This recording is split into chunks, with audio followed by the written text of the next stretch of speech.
에베소서 6장 10절부터 20절까지 말씀입니다.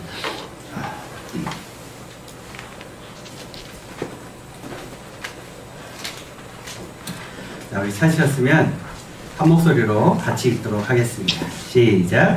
끝으로 너희가 주 안에서와 그 힘의 능력으로 강건해지고 마귀의 관계를 능히 대적하기 위하여 하나님의 전신 갑주를 입으라. 우리의 씨름은 혈과 육을 상대하는 것이 아니요 통치자들과 권세들과 이 세상 주관자들과 하늘에 있는 악의 영들을 상대함이라.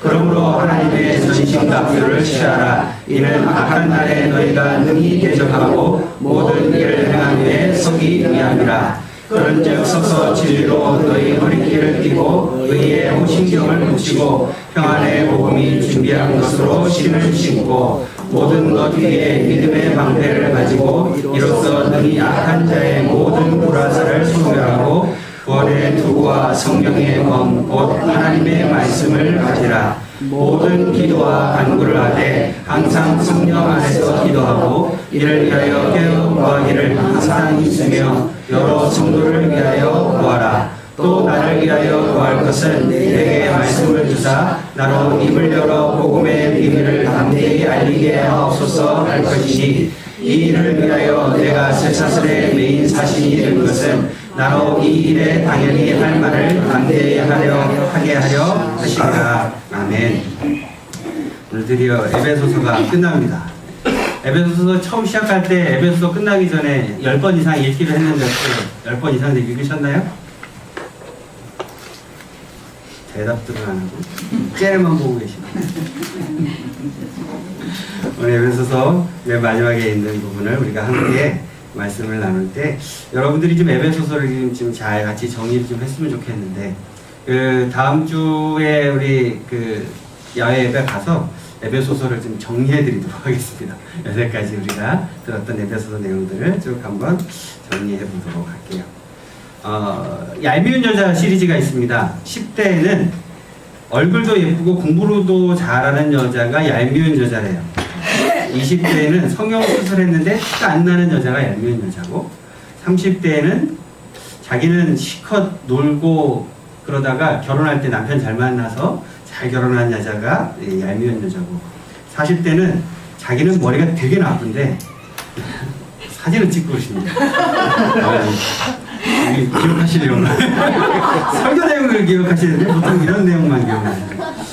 40대에는 자기는 머리가 나쁜데 애들이 대학에 척척 붙는 여자가 얄미운 여자고 50대에는 먹어도 살 안 찌는 여자가 얄미운 여자 60대에는 남편이 돈 많이 벌어놓고 일찍 죽은 여자 여자가 일찍 죽은 게 아니고 남편이 일찍 죽었다는 얘기입니다. 70대에는 자식들이 효도하는 여자가 얄미운 여자라고 하는데 어떤 여자가 제일 얄미우세요? 어떤 여자가 제일 부러우세요? 먹어도 살 안 찌는 여자.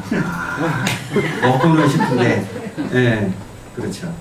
제가 전에도 한번 말씀드렸지만 우리나라 사람들 참 신기한 게 살찐 걸 왜 찐 거예요? 먹어서 찐 건데 뺄 때는 어떻게 빼려고 그래요? 뭔가를 먹어서 빼려고 그래요. 그러니까 안 빠지죠. 안 먹으면 빠집니다. 안 먹으면 빠지는데 먹어서 빼려고 그러니까 안 빠지는 건데 어쨌든 이게 얄미운 여자죠. 왜 그러냐면 이게 이제 성공한 여자라는 거죠. 10대에는 얼굴도 예쁘고 공부도 잘하는 여자가 성공한 여자고 20대에는 성형수술했는데 티가 안 나는 여자. 그래서 진짜 성공한 여자고 저희 딸내미가 그 고등학교 졸업하고 대학 들어가면은 제가 해주기로 했어요. 네가 원하는 부위를 내가 해주겠다. 원하는 부위를 해주겠다. 근데 자기는 뭐 안 해도 될 것 같다 뭐 이렇게 얘기했는데 자기 생각이죠. 안 해도 될 것 같다. 네. 결혼 잘하면 좋죠. 그렇죠. 근데 결혼 잘하는 것의 기준이 뭐예요? 결혼 잘하는 것의 기준이 뭐예요? 혹시 여기 계시는 우리 교회는 대부분 다 이렇게 부부가 많이 있는데 자기가 저 결혼을 잘했다고 생각하시는 분 한 명. 우리 엄마. 나 와이프가 제일 먼저 들 줄 알았어. 눈치 보고 드네. 아 너무하네 진짜. 저희 너무 편하게 하지 마시죠. 그런가요? 편하게 티 안 나게 해야 되는데. 자식들이 뭐 대학에 잘 붙어주고 취업 잘해주면 너무 고맙죠? 그렇죠? 먹어도 살 안 찌는 게 너무 부럽죠. 저도 제일 부러운 거고. 남편이 돈 많이 벌어놓고 남편이 일찍 죽으면 여자만 좋은 거니까 남편분들 저기 건강에 신경 쓰셔야 됩니다. 네, 와이프만 좋지 않도록 건강한 신경 쓰셔야 되고 자식들이 효도하고 얼마나 좋겠어요, 그죠? 우리 어머니가 저한테 아버지가 저한테 효도해라 뭐 하실 것 같긴 한데 뭐 하여간 사람들이 인생을 살아가면서 성공하고 또 승리하기를 원하는데 대부분 다 이렇게 생각처럼 잘 안 되는 것 같아요. 성형수술 했는데 티가 난다든지 아니면 내가 머리 나쁜 것도 속상해 죽겠는데 자식들이 대학에 자꾸 떨어지고 취업 잘 안 되고 그럼 굉장히 기분 나쁘죠. 아, 내가 결혼 아무래도 잘못한 것 같은데 자식들도 결혼 잘못한 것 같아요. 굉장히 이게 또 마음이 아프죠. 아, 나는 분명히 물하고 공기밖에 안 먹는데 자꾸 살찌는 것 같으면 그래도 굉장히 억울하기도 하고 남편이 돈은 못 버는데 되게 오래 살아요. 굉장히 기분이 나빠지는 거죠. 내 인생 망했구나 뭐 이런 느낌이 들기도 하고. 그래도 목사님 저 틀린 거 하나 있습니다. 뭐가요? 남편이 돈 많이 벌어놓고 오래 살아야 좋지. 아, 오래 사는 게 더 좋습니까? 돈 받고 근데 그 우리 유집사님은 그게 되게 좋으신 것 같은데 세상 사람들도 안 그런 사람들도 많은가 봐요. 보니까 남편이 돈 많이 벌어놓고 일찍 죽는 걸 더 선호한다네요. 사람들이. 아, 신기하게. 이게 우리가 사실은 인생에서 성공하고 승리하는 인생을 살기를 원하는데 사실 생각처럼 그렇게 안 될 때가 참 많이 있는 것 같아요. 그래서 어떻게 하면 성공할 수 있을까? 어떻게 하면 내가 인생에서 승리할 수 있을까? 그게 굉장히 궁금해서 찾아보기도 하고 노력도 하기도 하고 많이 그렇게 하죠. 오늘 성경 말씀해 보니까 우리 인생에서 승리하는 비결을 사도 바울이 에베소서 교인들에게 말을 해주고 있습니다. 에베소서 교인들에게 우리가 지금 에베소 1장부터 6장까지 쭉 읽어왔는데 그들에게 굉장히 권면하는 이야기를 많이 하잖아요. 이런 사람이 되어라, 이런 교회가 되어라, 계속 이런 이야기를 쭉 얘기를 해주는데 왜 그런 이야기를 쭉 에베소서에서 하고 있을까요? 에베소서 교인들이 계속해서 실패하는 인생들을 살아왔기 때문에 그런 거예요. 그러니까 이렇게 해야 성공한 사람이 될 수 있다, 승리한 사람이 될 수 있다, 그런 것들에 대해서 에베소서 앞쪽에서 쭉 이야기를 하고 있다가 맨 마지막에 6장에 와서 그것들을 이제 정리하면서 이 이야기를 하고 있는 부분이 오늘 우리가 읽은 본문 말씀입니다.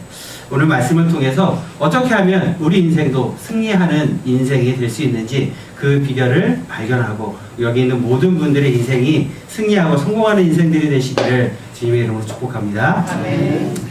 자, 우리는 어떻게 하면 인생에서 승리하는 사람이 될 수 있을까요? 그 첫 번째 방법은 우리 인생의 삶이 영적인 싸움이라는 것을 기억해야 됩니다. 무엇을 기억해야 돼요? 영적인 싸움이라는 것을 기억해야 됩니다. 6장 12절 말씀을 우리 같이 한 번 더 읽어보도록 하겠습니다. 시작. 우리의 시험은 하늘과 땅을 상대하는 것이 아니요 통치자들과 권세들과 이 어둠의 세상 주관자들과 하늘에 있는 악의 영들을 상대함이라. 아멘. 우리가 살아가는 세상을 우리가 이렇게 많이 표현하죠. 공중 권세 잡은 마귀가 이 세상을 지배하고 있다. 우리가 이런 이야기를 많이 합니다. 우리가 이 세상에서 살아가는 동안 우리가 예수 믿기 전에는 사실은 우리가 이 땅에서 영적 전쟁을 할 필요가 있을까요? 없을까요? 없습니다. 예수 믿기 전에는 사실 이 세상이 우리의 삶 속에 영적인 전쟁이라는 생각을 할 필요가 없어요. 왜 그러냐면 우리가 그냥 마귀의 말에 순종하면서 살아가고 세상 흘러가는 대로 살아가고 세상 사람들이 살아가는 방식대로 똑같이 살아가면 되기 때문입니다. 근데 예수를 딱 믿게 되는 순간부터 우리의 삶이 이 공중권세 잡은 마귀와 싸움을 할 수밖에 없는 거죠. 이게 별거 아닌 것 같지만 이게 사실은 우리 인생에 굉장히 중요한 영향을 많이 미칩니다. 이 아주 대표적인 게 바로 욥에 대한 이야기죠. 성경에 욥이 하나님 잘 믿고 또 하나님의 축복을 많이 받고 그러고 나니까 마귀가 하나님한테 가가지고 이제 갔을 때 하나님이 이제 마귀에게 야, 너 봐라, 세상에 이런 욥이라는 나 잘 믿는 사람이 있는데 얼마나 멋진 사람이냐. 하나님이 이렇게 말씀하시니까 마귀가 뭐라 그래요? 하나님이 그 사람 축복해 주시고 잘 살게 해주고 자녀들도 잘 되고 그 사람이 잘 먹고 잘 사니까 그래서 하나님께 감사하는 겁니다. 그거 다 없애보세요. 그 사람이 하나님 원망할 겁니다. 그러니까 마귀가 이렇게 이야기하니까 하나님 뭐라고 말씀하세요? 아, 그래? 그럼 네가 한번 해봐. 해보는데 단 욥의 목숨은 건드리지 말고 다른 건 네 마음대로 해봐. 하나님께서 이렇게 말씀을 하십니다. 그러니까 마귀가 내려와가지고 어떻게 해요? 자녀들을 하루아침에 다 죽여버려요. 가지고 있던 재산을 하루아침에 싹 없애버립니다. 거기서 끝나는 게 아니라 뭐까지 해요? 욥의 몸에 욕창이라고 이제 막 이런 부스럼기, 가려움댕이 이런 병들이 생겨가지고 기왓장으로 몸을 막 벅벅 긁을 정도로 그렇게 아주 괴롭게 만들어 버립니다. 그러니까 이제 요 친구들도 와서 막 네가 죄지어서 그렇다 막 이런 이야기 듣고 막 이런 막 엄청난 이야기를 듣다가 나중에는 아내가 뭐라 그래요? 저주하고 죽어. 네, 하나님을 저주하고 죽으라. 당신 그렇게 하나님 좀 믿고 그래서 하나님 때문에 축복받았다고 맨날 얘기했는데 당신 지금 남아있는 게 뭐냐? 그러니까 하나님 저주하고 죽어라. 이렇게 이야기를 합니다. 욥이 어떻게 했어요? 욥이 뭐라 그래요? 그럼 하나님 저주했어요? 욥이 한 이야기 우리 같이 읽어볼까요? 욥기 1장 21절부터 22절까지 읽어보겠습니다. 시작. 이르되 내가 모태에서 알고 나와서 또한 album이 그리로 돌아가지라. 주시니도 여호와시요 거두시니도 여호와시니 여호와의 이름이 찬송을 받으실지이다 하고 이 모든 일에 욥이 범죄하지 아니하고 하나님을 향하여 원망하지 아니하니라. 아멘. 욥은 잘 알았던 겁니다. 내가 이 세상을 살아가면서 영적인 전쟁이고 이것이 하나님이 하신 일이 아니라 마귀가 한 일이 아니라는 것을 잘 알았던 거죠. 그래서 하나님을 끝까지 원망하지 않고 그는 잘 믿음을 세상에서 지킵니다. 하나님 어떻게 하세요? 욥에게 전에 있던 것에 갑절의 축복을 허락하시죠. 우리의 모든 세상에서 살아가는 우리의 모든 일들에 사실은 세상 사람들이 그렇게 살아가는 것들을 조정하기 위해서 마귀가 어떻게 합니까? 그렇게 갈 수밖에 없도록 우리에게 우리의 삶의 여건과 환경을 그렇게 만들어 가는 거예요. 우리가 하나님으로부터 떠날 수밖에 없도록 마귀가 이렇게 조정을 하는 거죠. 우리의 삶 속에 그런 일들이 일어나게 될 때 우리는 자꾸 이런 생각을 하게 됩니다. 하나님이 안 계시나? 하나님이 나를 버리셨나? 이게 사실 살아보니까 하나님 말씀대로 살면 축복받는다 그랬는데 뭐 내 인생 가운데 별로 축복받는 것 같지도 않고 내 인생 가운데 별로 좋은 일이 생기는 것 같지도 않고 차라리 그냥 내가 세상 사람들처럼 그렇게 살아가면 차라리 돈이라도 많이 벌을 텐데 내가 차라리 그냥 세상 사람들과 똑같이 사는 게 낫지 않을까? 이런 생각을 우리가 갖게 되는 거죠. 우리의 영적인 전쟁터라는 사실을 잃어버리게 되면 우리의 마음 가운데 자꾸 엉뚱한 대상을 자꾸 생각을 하게 되고 엉뚱한 대상과 자꾸 싸우게 되는 거예요. 근데 누군가에 의해서 내가 상처를 받고 어려움을 당하게 될 때 우리는 자꾸 그 사람을 향해서 원망하게 되지만 사실은 그 일을 만들고 우리가 그런 일들 때문에 하나님으로부터 멀어지게 하려는 존재가 있다는 사실을 잊으면 안 된다는 것입니다. 오늘 말씀해 보니까 12절 말씀에 사도 바울이 이렇게 이야기를 해요. 우리의 씨름은 혈과 육을 상대하는 것이 아니요 통치자들과 권세들과 이 어둠의 세상 주관자들과 하늘에 있는 악의 영들을 상대합니다. 우리가 싸워야 할 대상은 세상이 아니라는 겁니다. 우리가 싸워야 할 대상은 와이프가 아니고 우리가 싸워야 할 대상은 남편이 아니고 우리가 싸워야 할 대상은 우리의 자녀들이 아니고 우리가 싸워야 할 대상은 누구라는 거예요? 마귀라는 거예요. 우리가 그 사실을 자꾸 잊어버리니까 우리의 삶 가운데 자꾸 엉뚱한 싸움들을 하게 된다는 겁니다.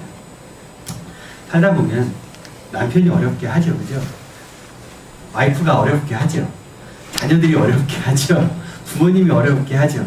그때 우리는 무엇을 기억해야 돼요? 그 사람을 대적해서 싸우려고 하지 말고 하나님, 제가 이 가운데서도 범죄하지 않게 하여 주시옵소서. 하나님, 내가 이런 상황 속에서도 그 사람 원망하지 않게 하여 주시옵소서. 이렇게 우리가 기도해야 되는 거죠. 쉬워요, 어려워요? 근데 어려워요. 저만 해도 잘 안 돼요. 저도 뭔 일 있으면 자꾸 열받으면 자꾸 사람 원망하게 되고 저도 열받으면 신경질 내게 되고 저도 열받으면 저희 그 부모님하고도 잘 싸워요. 그때마다 싸우고 나면 자꾸 후회해요. 싸우면 안 되는데. 근데 이게 잘 안 되는 거죠. 그래서 자꾸 와가지고 돌아와서 자꾸 저도 기억하려고 그래요. 이게 영적인 부분에 내가 약해지면 자꾸 싸우게 되는 거예요.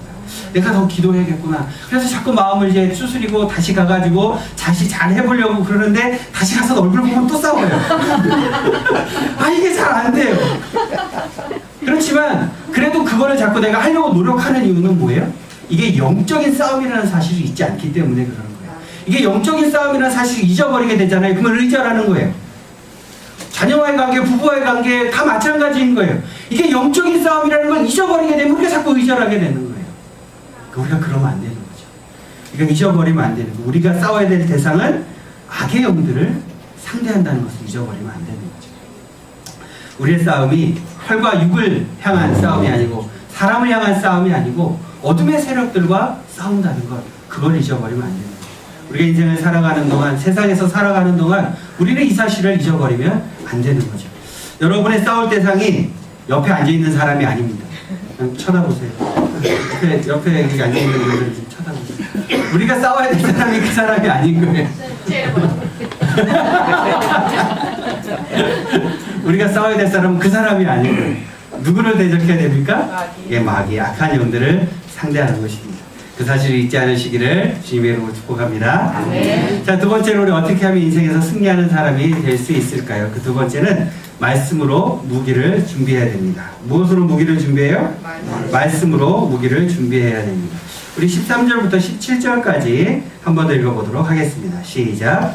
그러므로 하나님의 전신갑주를 취하라. 이는 악한 날에 너희가 능히 대적하고 모든 일을 행한 후에 서기 위함이라. 그런즉 서서 진리로 너희 허리띠를 띠고 의의 허신경을 붙이고 평안의 복음이 준비한 것으로 신을 신고 모든 것 위에 믿음의 방패를 가지고 이로써 능히 악한 자의 모든 불화살을 소멸하고 구원의 수와 성령의 검 곧 하나님의 말씀을 가지라. 아멘.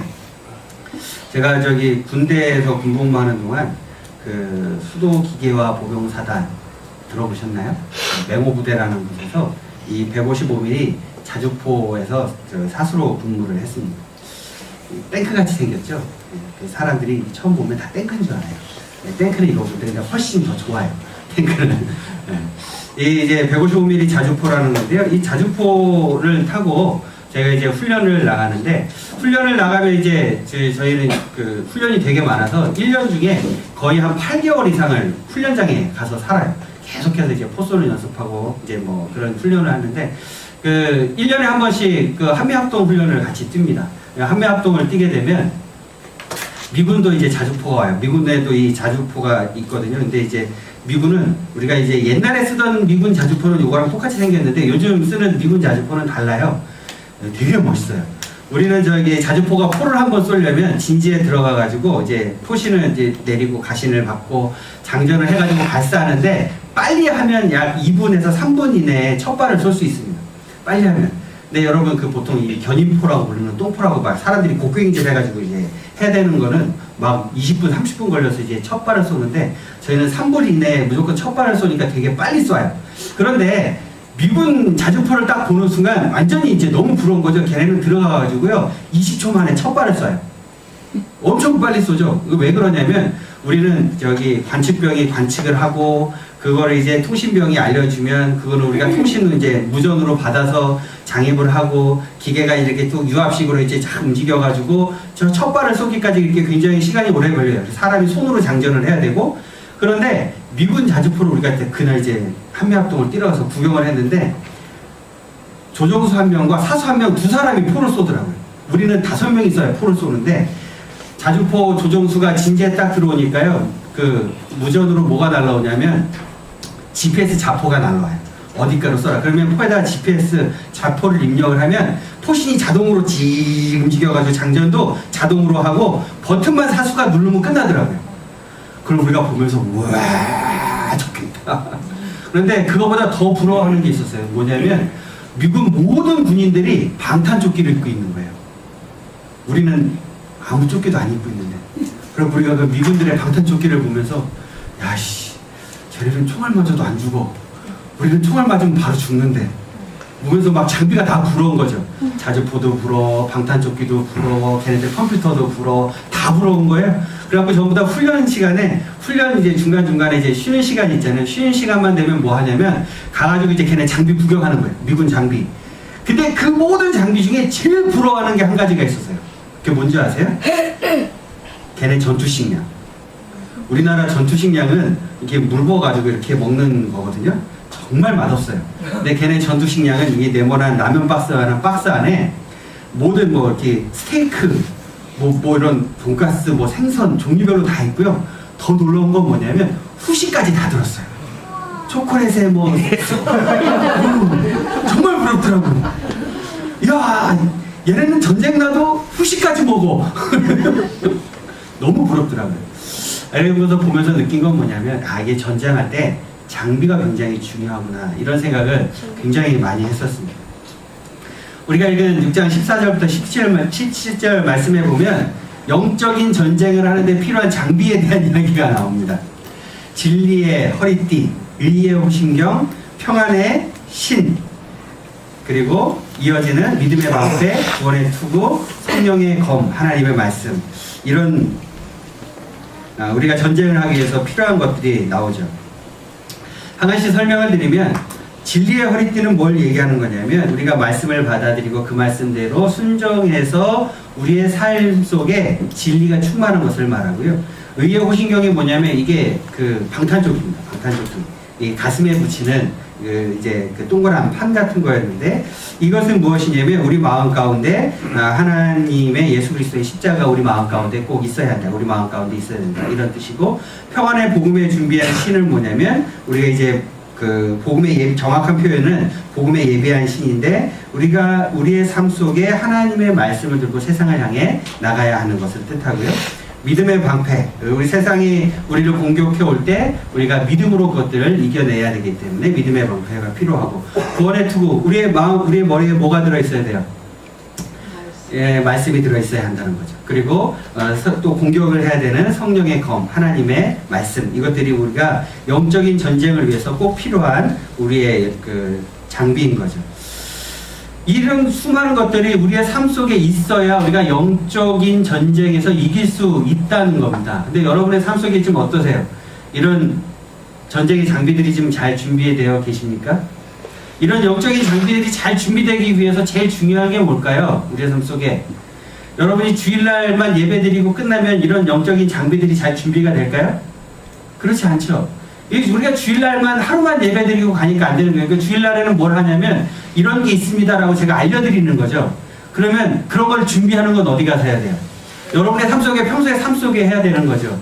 주중에 여러분의 삶 속에 이런 것들을 준비하기 위해서 여러분이 기도하시고 성경 읽으시고 하나님 말씀에 순종하는 삶을 살아가기 위해서 노력하고 준비하는 것들이 여러분의 삶 속에 있어야 되는 거예요. 그래야지 여러분이 영적인 전쟁에서 승리할 수가 있습니다. 근데 여러분이 영적인 전쟁에서 매일매일 져요, 이겨요? 져요. 왜 질까요? 장비가 후져서 그래요. 왜 장비가 안 좋을까요? 여러분의 삶 속에 왜 영적인 장비가 안 좋을까요? 여러분, 군인이 총을 가지고 있으면 이 총을 어떻게 해야 돼요? 매일매일 닦아야 돼요. 매일매일 안 닦으면 총알이 나가요, 안 나가요? 안 나가요. 여러분이 기도라는 아주 훌륭한 장비를 하나 가지고 계시는데 매일매일 기도하지 않으면 기도가 안 돼요. 여러분 기도하려고 딱 이렇게 계시면 기도가 잘 돼야 안 돼요. 기도가 잘 안 돼요. 기도 한 5분 하면 할 말이 있어요, 없어요? 할 말이 없어요. 성경 이렇게 읽으시면, 여러분 그 올해 우리가 시작하면서 성경 쓰게 하자 그래가지고 이제 우리 아이들도 쓰고 있고, 여기 우리 하은이도 쓰고 있고, 다른 분들도 이렇게 쓰고 있고, 열심히 잘 쓰시는 분들 우리 김근지 집사님이 막 선물도 주시고 막 이러잖아요. 성경을 이렇게 쫙 쓰고 읽고, 이게 굉장히 중요한데, 성경 여러분들 저기 읽으면, 한 번 읽으면 1시간씩 이렇게 읽으시죠? 몇 분 읽으세요? 성경 한 10분쯤 읽으면 어떻게 돼요? 10분쯤 읽으면 바쁜 일이 맞아요. 그게 진짜 문제예요. 이게 성경을 읽다 보면 성경에 집중해야 되는데, 맞아, 내가 뭐 해야 되지, 이게 뭐 자꾸 그 생각이 나는 거죠. 성경 쓰기 하다 보면 자꾸 딴 생각이 나고, 성경 좀 하다 보면 다른 일 하다 보면 그 생각이 안 나는데, 희한하게 성경 읽다 보면 그런 일이 생각이 나요. 왜 그럴까요? 우리가 이런 것들을 자꾸 준비하는데 익숙해지지 않기 때문에 그래요. 기도하는 것도, 성경을 읽는 것도, 우리가 이 모든 일들에 이런 영적인 것들을 준비하는데 평소에 익숙하지가 않기 때문에 그걸 하면 자꾸 재미가 없고 지겹고 자꾸 다른 생각이 나게 되는 거죠. 우리가 이런 영적인 부분들을 잘 준비하지 않으면 우리가 전쟁에서 이길 수가 있을까요, 없을까요? 없습니다. 우리가 이렇게 매일매일 지는 이유는 이런 우리가 영적으로 필요한 부분들을, 싸움을 하기 위해서 필요한 부분들을 우리가 준비를 해야 되는데 그 준비가 전혀 안 되어 있기 때문에 그래요. 한국교회가 예배가 참 많습니다. 주일 예배, 오전 예배, 오후 예배. 요즘 저녁 예배 하는 교회는 거의 없어요. 네, 오후 예배로 다 바뀌고, 월, 화, 수, 목, 금, 토 새벽 예배, 수요일날 수요 예배, 금요일날 금요 심야. 일주일에 최소 10번. 그렇죠? 이 한국교회가 전 세계에서 예배를 제일 많이 드려요. 전 세계에서 한국교회가 예배를 제일 많이 드리는 교회예요. 근데 참 안타까운 건 뭐냐면요, 사람들이 그냥 예배로 모든 걸 때우려고 그래요. 새벽 기도회예요, 새벽 예배예요. 새벽 기도회예요. 새벽에 기도하라고 했다고요. 근데 새벽에 그냥 와가지고요. 새벽에 기도를 하면 되는데 기도는 안 해요. 뭐만 해요? 그냥 설교 듣고 때우려고 그래요. 그리고 기도 시간이 되면 뭐 하냐면요. 누가 왔는지 안 왔는지 뒤에서 출석 체크해요. 그리고 누가 빠졌으면 빠졌어.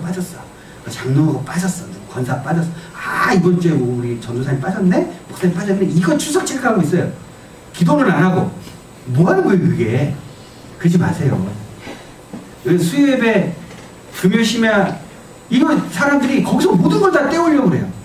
그러니까 이게 참 안타까운 건 뭐냐면, 집에서 자기가 평소에 삶 속에 그런 것들을 해야 되는데, 그런 거에는 관심 없고 그냥 그런 종교 행동들, 종교 행위들을 하면서 자신의 모든 것들을 그걸로 때우려고 하는 데 있어요. 아니, 그게 나쁘다는 얘기를 하는 게 아니에요. 그거 좋아요. 근데 좋은데, 그것만 하고 주중에는 아무것도 안 하는 게 문제라고요.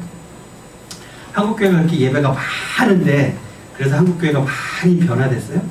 그렇지 않잖아요. 더 중요한 게 뭐냐면, 거기서 들은 말씀을 삶 속에 가서 실천하는 게 더 중요한 거예요. 금요 심야 기도 시간에 나와가지고 기도를 했는데 전혀 삶 속에 행함이 없다? 그럼 문제가 있는 거라고요. 새벽마다 내가 와서 새벽 예배는 드리는데, 새벽 예배 드리고 나서 주중에 집에 가서는 전혀 하나님과 단위로 상관없는 삶을 살아가고 있다? 그게 더 문제라고요. 그러니까 우리의 삶 속에 그런 걸로 자꾸 때우려고 하지 말고, 정말 내 삶 속에 영적인 준비들을 하고 있는가? 그게 더 중요하다고요. 그런 걸로 모든 걸 다 때우는 걸 뭐라고 하는지 아세요? 천주교라고 해요. 천주교는 다 그걸로 때워요. 그게 천주교예요. 모든 우리가 실제로 해야 되는 것들을 종교적인 형식으로 만들어서 그것들을 하면 구원받는다고 가르치는 게 천주교란 말이에요. 근데 사람들이 요새 그게 더 좋아요. 왜 그럴까요? 별로 고민 안 해도 되거든요. 예, 그게 처음에 태어날 때부터 마지막에 죽을 때까지 해야 되는 그 쭉 순서들이 있는데, 그거 하면 구원받는다고 가르친단 말이에요. 그게 우리의 삶 속에 그게 점점점 편해지는 거예요. 그러면 안 돼요. 우리가 영적인 전투에서 질 수밖에 없는 거예요. 우리의 삶 속에 이런 가져야 될 것들은 여러분이 매일매일 기도하고, 매일매일 성경 읽고, 매일매일 하나님 말씀대로 순종하면서 살기로 다짐하고 노력해야 되는 거예요. 그래야지 여러분에게 좋은 무기가 자꾸 생기는 거예요. 여러분이 매일매일 영적인 전투에서 지고 있다? 무엇 때문이다? 장비가 오셔서 그렇다. 그 장비를 좋게 하는 방법은 뭐다? 그렇죠. 매일매일의 삶 속에 기도하고 말씀 읽고, 그런 분들이 여러분의 매일매일의 삶 속에 자연스러워져야 되는 거예요. 아멘? 여러분의 삶 속에 좋은 이런 영적인 무기들을 가지게 되시기를 주님의 이름으로 축복합니다. 자, 마지막으로 우리 어떻게 하면 인생에서 승리하는 사람이 될 수 있을까요? 마지막 세 번째는 성령 안에 기도를 힘써야 합니다. 무엇에 힘써야 돼요? 기도에 힘써야 됩니다. 6장 18절 말씀을 우리 같이 읽어보겠습니다. 시작. 모든 기도와 완고를 하되 항상 성령 안에서 기도하고 이를 위하여 깨어 구하기를 항상 힘쓰며 여러 성도를 위하여 구하라. 아멘. 여러분, 기도하기가 쉬워요, 어려워요? 아까도 말씀드렸지만 굉장히 어렵습니다. 기도하는 게 굉장히 어려운데, 저도 이 기도 시간에 대해서 나름 이렇게 열심히 기도하려고 노력을 하지만 이게 생각처럼 쉽지가 않아요. 제가 작년까지는 여러분들이 각 가정 기도 제목 받아가지고 이렇게 쭉 기도하다가, 제가 작년에도 받고 재작년에도 이렇게 받아봤더니 이렇게 별로 대동소이하길래 그냥 계속 그걸로 이제 기도를 하고, 또 기도 제목 이제 다 알고 있으니까 계속 그대로 기도를 하는데, 저도 기도를 하다 보면 아까 김영희 집사님이 말씀하셨던 것처럼 자꾸 딴 생각이 날 때가 있어요. 기도하다 보면 또 뭐가 되냐면, 이게 결정적으로 이게 기도하다 보면 졸려요. 안 해보셨어요? 저만 그런가요? 기도하다 보면, 저도 졸려요. 저도 사람인지라 기도하다 보면 졸립습니다. 그래갖고 이제 기도하다가, 제가 요즘에 이렇게 교회 화단에 풀 열심히 뽑잖아요. 왜 뽑냐면, 제가 기도하다 졸리면 나와서 풀 뽑거든요. 그래갖고 이렇게 풀을 이렇게 뽑으면서 이렇게 잠도 깨고, 또 커피도 한 잔 마시고, 뭐 이렇게 하는데, 제가 요즘 여기 풀을 많이 뽑아놨더니, 김크신 지사님이 며칠 전에 그러시더라고요. 목사님 요새 왜 이렇게 풀을 열심히 뽑으시냐고. 기도하다가 자꾸 졸려서 그래요. 봄이라. 근데 사람들이 이 기도 시간이 굉장히 중요한데, 사실 기도하는 게 쉽지가 않습니다. 제가 요즘 읽은 책 중에 이제 내가 힘을 주는 교회라고 한옥 목사님이 쓰신 책이 있는데 이 책에서 한옥 목사님이 이렇게 말씀을 하세요. 우리가 기도가 어려운 이유는 뭐냐면 하나님께 집중해야 되는데 문제에 집중하기 때문이다. 이렇게 이야기를 하십니다. 하나님께, 우리가 기도하면서 하나님께 집중해야 되는데 자꾸 문제에 집중하게 되는 거죠. 우리가 자녀를 위해서 기도하다 보면 하나님께 집중을 해야 되는데 자꾸 이게 자녀들의 문제가 자꾸 떠올라요. 이렇게 기도하다 보면 열받아요. 이렇게 힘을 시키게 하는 그 열받는 거죠. 문제에 자꾸 집중하게 되는 거예요. 기도를 하다 보면 우리가 하나님의 뜻에 집중하고 하나님이 무엇을 원하시는가, 하나님이 우리의 삶 가운데 어떻게 하기를 원하시는가, 이 문제에 대해서 하나님께 맡기면 하나님이 어떻게 해결해 주실까, 여기에 자꾸 관심을 갖게 되는데 자꾸 하나님 이거 문제입니다, 이거 어떻게 해주시면 좋겠습니다, 자꾸 이렇게 기도하다 보면 하나님께 집중하는 것이 아니라 그 문제 자체에 집중하게 된다는 거죠. 그 문제 자꾸 집중하게 되니까 어떻게 돼요? 우리 머릿속에 문제가 떠나지 않아요. 자꾸 이런 저런 문제 때문에 기도하다 보니까 우리가 자꾸 그런 문제에만 집중하게 되지 하나님을 잊어버리게 되는 거예요. 그러니까 기도가 끝나고 나면 우리 마음 가운데 어떤 마음이 드냐면 얼쩍지근해요. 기도하고 나면 막 시원한 마음이 들고 하나님께 집중하면 하나님이 해주실 일들을 기대하게 되고 막 우리 이런 마음이 들어야 되는데 기도가 끝나고 나면 해주실라나? 이게 될라나? 이게 과연 이게 될까? 내가 기도를 했는데 이게 잘 될까? 자꾸 이런 마음이 들게 되는 거죠. 왜 그럴까요? 하나님께 집중한 것이 아니라 문제에 집중했기 때문에 그런 거예요. 제가 이 기도에 대한 것을 이게 언제 많이 이렇게 경험을 했냐면 저 위에 비전빌라 1호 지을 때 그랬습니다. 비전빌라 저 위에 이제 1호 지을 때 제가 이제 노가다 하는 게 지금 익숙해지고 이래가지고 지금 교만해졌어요. 그래갖고 하다가 이제 2층에서 저 밑에 어디로 떨어졌냐면 여기로 떨어졌어요. 밭으로. 여기서 여기로 떨어졌어요. 떨어져가지고 이 갈비뼈에 금이 가가지고 이게 거의 한 달 반 가까이 제가 이렇게 일 못하고 있었거든요. 처음에 한 2주 정도는 자꾸 이렇게 마음 가운데 어떤 마음이 드냐면 내가 이거 일 빨리빨리 못하면 저 빨리 못 치우면 안 되는데 이런 생각이 자꾸 드는 거예요. 내가 이걸 자꾸 가야 되는데 이런 생각이 자꾸 들고 이거 공기를 빨리 못 맞추면 또 이사 못 오는데 막 이런 생각도 들고 막 이런 문제가 자꾸 생기니까 제 마음 가운데 원망이 자꾸 생겨요. 어떤 원망이 생기냐면 누구 때문에 이래? 주집사님 때문이 아니고요. 주집사님 때문이 아니고 내가 여기 내려오게 된 것에 대한 그 원망이 자꾸 생기는 거예요. 이게 뭐 때문에 이래, 누구 때문에 이래, 뭐 때문에 이런 일이 생겨서 누구 자꾸 원망하게 되는 내 마음 가운데 드러나는 이 화가 누군가에게 자꾸 이렇게 전가하고 싶은 거죠. 그런 마음이 자꾸 드는 거예요. 그래갖고 한 2주, 3주 이렇게 지나고 나니까 이제 그때 좀 다행이었던 건 뭐냐면 제 동생이 이제 제약회사를 다니다가 회사를 그만두고 이직하고 좀 이사하고 뭐 이런 과정에서 한 달 정도 쉬게 되었거든요. 한 달 반 정도 쉬게 되었는데 그때 제 동생이 와가지고 그때 같이 일을 해줬어요. 제가 일을 못할 때 여기 와가지고 일을 했어요. 물론 제가 인건비는 줬죠. 일당 계산해가지고 제가 받는 인건비 똑같이 계산해가지고 인건비 줬는데 어쨌든 그거를 와서 이렇게 신경 써서 해줄 사람이 있다는 게 이게 얼마나 감사한 일이에요. 근데 처음에 그게 감사하지 않더라고요. 그러니까 내가 일을 했으면 돈이 안 들어가도 되는데 자꾸 이런 마음이 들지 그게 고맙지가 않은 거예요. 근데 지금 한 달 반 이렇게 좀 지나고 난 다음에 제가 뭐 집에서 다른 거 할 수도 없고 어디 돌아다니지도 못하고 계속 집에서 쉬어야 되니까 뭘 하겠어요. 그러니까 이제 성경 읽고 기도하고 책 읽고 이제 이거밖에 못 하는 거죠. 지금 시간이 한 달쯤 지나고 난 다음부터 제 마음 가운데 어떤 마음이 드냐면 감사하는 마음이 들더라고요. 왜냐면 제가 그때 한참 이게 겨울에 저희 교회 이거 겨울에 졌잖아요. 겨울에 질 때 막 되게 힘들었거든요. 그러니까 좀 쉬었으면 좋겠다 이런 생각이 제 마음 가운데 있었어요. 솔직하게. 나 이렇게 추운데 좀 따뜻해지고 했으면 좋겠다 이런 생각도 들기도 하고. 근데 생각을 해보니까 하나님이 어떻게 하신 거예요? 강제로 쉬게 하신 거죠. 제가 지치니까. 그리고 또 그때 문제가 생기지 않도록 공사 일정에 문제가 생기지 않도록 제 동생이 또 그때 쉬는 때 딱 맞게 하셔가지고 제 동생이 와가지고 이렇게 공사하는데 같이 저 대신 그 노가다를 같이 이렇게 해가지고 뭐 일정에도 별로 문제 생기지 않게 그렇게 잘 진행이 되게 된 거죠. 시간이 좀 지나고 나니까 제 마음 가운데 어떤 마음이 드냐면 이제 이게 감사해야 될 일이지 내가 하나님을 원망해야 될 일이 아니구나 이렇게 깨닫게 되는 거예요. 기도를 하면 할수록 하나님의 마음이 어디에 있었는지 하나님의 뜻이 어디에 있었는지 알게 되어 갔다는 거죠. 여러분의 삶 속에도 역시 마찬가지라는 거예요. 하나님께 기도할 때 문제에 집중하지 말고 어디에 집중해라? 하나님께 집중하라는 겁니다. 우리가 기도할 때 하나님께 집중하면 하나님이 하실 일들을 기대하게 되고요. 하나님께 감사하게 됩니다. 우리가 하나님께 집중하게 되면 하나님이 하시는 일들을 자꾸 보게 되고요. 문제에 자꾸 집중하게 되면 하나님과 자꾸 멀어지게 되는 거예요. 그러니까 여러분의 삶 속에 기도를 할 때 어디에다 집중해라? 하나님께 집중해라. 자꾸 엉뚱한 생각이 떠오르고 자꾸 문제에 내 마음 가운데 화가 나고 그럴 때 하나님을 자꾸 떠올려야 된다는 거예요. 그러면 우리가 원망이 아니라 하나님께 감사할 수 있게 된다는 것입니다. 다윗이 골리앗을 무찌를 때 무엇으로 이겼어요? 하나님께 기도함으로 이겼어. 돌멩이로 이긴 게 아니고 돌멩이로 이긴 게 하나님을 의지함으로 나아갔잖아요. 하나님을 의지하지 않고 자기 실력을 의지하고 나갔으면 그 돌멩이가 어떻게 됐을까요? 엉뚱한 데 맞았을 거예요. 빗 맞았을 거라고요. 이마에. 그렇죠. 하나님을 의지하고 나갔기 때문에 이마에 맞아요.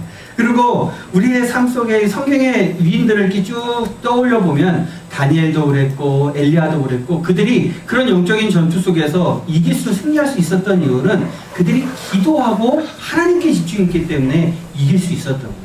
우리의 삶 속에도 역시 마찬가지인 거죠. 어렵고 힘든 일이 생길 때 누구에게 집중해라? 하나님께 집중해라. 그 문제에 집중하지 말고 하나님께 집중해라. 그럼 우리가 어떻게 할 수 있는 거예요? 승리할 수 있는 거죠. 여러분의 삶 속에 하나님을 자꾸 집중하는 습관을 들이십시오. 그러면 우리가 영적인 전투에서 이길 수 있게 되기 때문입니다. 오늘 설교를 마치면서 우리의 삶 속에 이 꼭 기억해야 될 이 중요한 이 18절 말씀을 좀 기억했으면 좋겠어요. 이렇게 우리의 삶 속에 모든 기도와 간구를 하되 성령 안에서 기도하고 이를 위하여 깨어 구하기를 항상 힘쓰며 여러 성도를 위하여 구하라. 그런데 우리가 이렇게 기도해야 되는 이유가 13절에 한 번 더 적혀 있습니다. 그 앞쪽에. 그러므로 하나님의 전신갑주를 취하라. 이는 악한 날에 너희가 능히 대적하고 모든 일을 행한 후에 서기 위함이라. 여러분 여기서 서기라는 선다라는 뜻이 무슨 뜻인지 아십니까? 선다. 이 선다라는 말이 사실은 승리한다는 뜻입니다. 무슨 뜻이냐면 여러분 마귀가 우리의 삶 가운데 결과적으로 우리한테 원하는 건 뭘까요? 마귀가 원하는 거. 우리를 넘어뜨리는 거예요. 그렇죠? 마귀가 우리의 삶 가운데 가장 원하는 궁극적인 목표는 뭐냐면 우리로 하여금 어떤 형태로든지 간에 넘어지게 하는 거예요. 그래서 마귀가 우리의 이런 넘어짐을 통해서 궁극적으로 원하는 거 뭐냐? 하나님으로부터 멀어지게 하는 거예요. 우리가 영적인 전투에서 지게 되잖아요. 서지 못하고 넘어지고 넘어짐으로 하나님으로부터 멀어지게 되는 거예요. 이게 마귀가 우리한테 원하는 거라는 거죠. 결과적으로 승리한다는 말은요, 서 있는다는 뜻입니다. 승리한다는 말은 서 있는다는 거예요. 근데 우리의 신앙생활 한번 잘 돌아보면요, 우리는 항상 넘어져 있어요. 내가 하나님한테 이렇게 은혜를 받았는데 은혜 받으면 뭐해? 또 넘어질 텐데. 내가 성경 읽으면 뭐해? 그 말씀대로 살지 못할 텐데. 내가 기도하면 뭐해? 뭐 기도한다고 하나님이 다 들어주시는 것 같지도 않은데. 내가 예배 드리고 은혜 받으면 뭐해? 그 은혜 받으면 금방 까먹을 텐데. 우리 마음 가운데 이런 마음이 늘 있어요. 그래서 우리 마음 가운데 그런 마음 때문에 우리가 어떻게 하는지 알아요? 넘어지는 것에 익숙해져 있으니까요, 약간의 유혹만 와도 자기가 알아서 넘어져 버려요. 진짜 그래요. 여러분 잘 생각해 보세요. 나는 쓰러지고 넘어지는데 너무 익숙해져 있기 때문에, 그게 너무 자연스럽기 때문에 마귀가 약간만 유혹해도요, 우리 그냥 넘어져 버려요. 그리고 그게 반복되잖아요. 그 다음부터 어떻게 되는지 아세요? 여러분 예배 드릴 때 여러분 마음 가운데 이런 마음이 들 때가 있죠. 말씀 들으면 뭐해? 은혜 받으면 뭐해? 또 넘어질 텐데. 내가 기도하면 뭐해? 또 안 들어주실 텐데. 내가 성경 읽으면 뭐해? 말씀대로 살지도 못하는데. 그런 마음이 우리 마음 가운데 늘 있는 거예요. 그러니까 그게 나중에 어떻게 돼요? 기도 안 하게 되고, 성경 안 읽게 되고, 예배 시간에 설교도 들으면서 딴 생각하게 되는 거예요. 그러면 우리는 어떻게 될까요? 서지 못하고 넘어지게 되겠죠. 그 넘어지는 게 자꾸 반복되면 어떻게 될까요? 하나님으로부터 멀어지게 됩니다. 그게 마귀가 원하는 거예요. 여러분 마음 가운데 있는 그런 패배의식을 버리셨으면 좋겠어요. 넘어져도 괜찮아요. 쓰러져도 괜찮아요. 어떻게 하면 되니까? 다시 일어나면 되니까. 아이들이요, 태어나서 걸음마를 하고 걷게 되기까지 하루에 몇 번 넘어지는 줄 아세요? 하루에 120번 정도를 넘어져요. 1년이면. 아니, 1200번이 아니죠? 곱하기 360번 해보세요. 엄청나게 넘어지죠? 근데 그 넘어지는 아이가 넘어지고 난 다음에 아, 나 왜 넘어졌지? 안 일어날래? 이러고 울고 있으면 걸을 수 있을까요? 못 걸어요. 그런데 그 넘어졌던 아이가 넘어지고 난 다음에 넘어진 아이를 한번 생각해 보세요. 넘어진 아이가 울고 끝나는 게 아니라 다시 일어나요. 넘어져서 깨지고 막 긁히고 다치고 그래도 다시 일어나요. 그렇게 2년 3년이 지나가면 그 아이는 걷게 돼요. 그리고 그 아이는 나중에 뛰게 돼요. 우리도 역시 마찬가지인 거예요. 여러분이 영적인 전투에서 자꾸 쓰러지고 넘어져요. 괜찮아요. 다시 일어나면 돼요. 하나님 우리에게 원하시는 건 뭐예요? 서기를 원하시는 거예요. 여러분의 마음 가운데 그럼 혹시 패배의식이 있습니까? 버리세요. 괜찮습니다. 하나님은 우리가 넘어져 있을 때 괜찮아, 일어나. 막 우리 애기들이 넘어졌을 때 괜찮아, 일어나라고 막 박수 쳐주고 그 아이가 다시 일어나도록 우리가 이렇게 자녀들을 격려했던 것처럼 하나님이 동일하게 우리를 격려하시기 때문에 여러분의 삶 속에 다시 일어남으로 영적인 세상에서 승리하는 분들이 되시길 주님으로 축복합니다. 기도하겠습니다.